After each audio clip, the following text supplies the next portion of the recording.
Collegium system का जिन्न एक बार फिर अपनी बोतल से बाहर आ गया है और इस सिस्टम पर हल्ला बोला है दिल्ली हाई कोर्ट के रिटायर्ड जस्टिस आर.एस. सोढ़ी ने।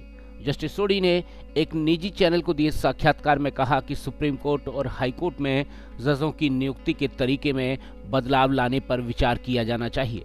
उन्होंने कोलिजियम प्रणाली की विभिन्न कमियों को उजागर करते हुए कहा कि यह एक बेहद फ्लॉप सिस्टम है। रिटायर्ड जज ने कहा कि किस देश में जज ही जजों की नियुक्तियां करते हैं, लेकिन भारत में ऐसा हो रहा है और जिसे बदलने की आवश्यकता है। आपको बता दें कि कानून मंत्री किरण रिजिजू ने जस्टिस सोढ़ी के साक्षात्कार का वीडियो ट्विटर पर शेयर किया था।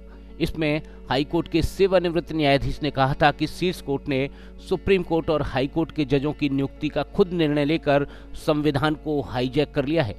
कानून बनाने का अधिकार सिर्फ संसद के पास है। जस्टिस सोढ़ी ने कहा कि अब कोलेजियम सिस्टम ठीक से काम नहीं कर रहा है और इसलिए इसे बदल दिया जाना चाहिए। उन्होंने आगे कहा कि क्या बदलाव लाना है यह बहस का सवाल है और इसे संसद पर छोड़ दिया जाना चाहिए ताकि वे बहस कर सकें और संसद न्यायाधीशों से राय ले सके।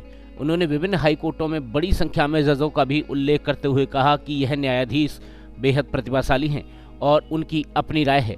उन्होंने सवाल उठाया कि हाई कोर्ट के जजों की राय पर गौर क्यों नहीं किया जाता। उनकी आवाज़ और उनकी राय को भी सुना जाना चाहिए। उन्होंने उनकी राय रखने के लिए कानून मंत्री का धन्यवाद किया। जस्टिस सोढ़ी ने आगे कहा कि उन्होंने जो कुछ कहा है वह कोई राजनीतिक बयान नहीं है, बल्कि न्यायपालिका पर उनकी एक आम चिंता है। उन्होंने कहा कि कोलिजियम सिस्टम ने न्यायपालिका की स्वतंत्रता में सुधार नहीं किया है, बल्कि इसे और कमजोर कर दिया है।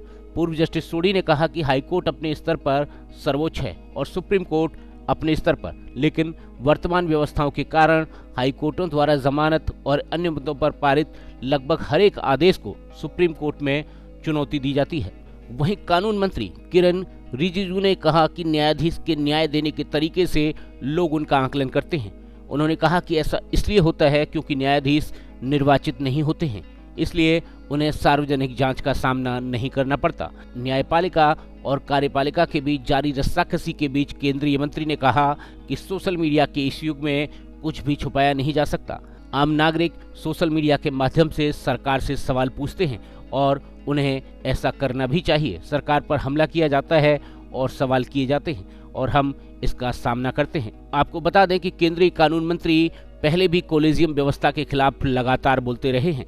उनका मानना है कि इसमें अधिक पारदर्शिता होनी चाहिए और निर्वाचित सरकार की जजों की नियुक्ति में सीधे भूमिका होनी चाहिए। ब्रेकिंग न्यूज़ दिल्ली एनसीआर के लिए ब्यूरो रिपोर्ट।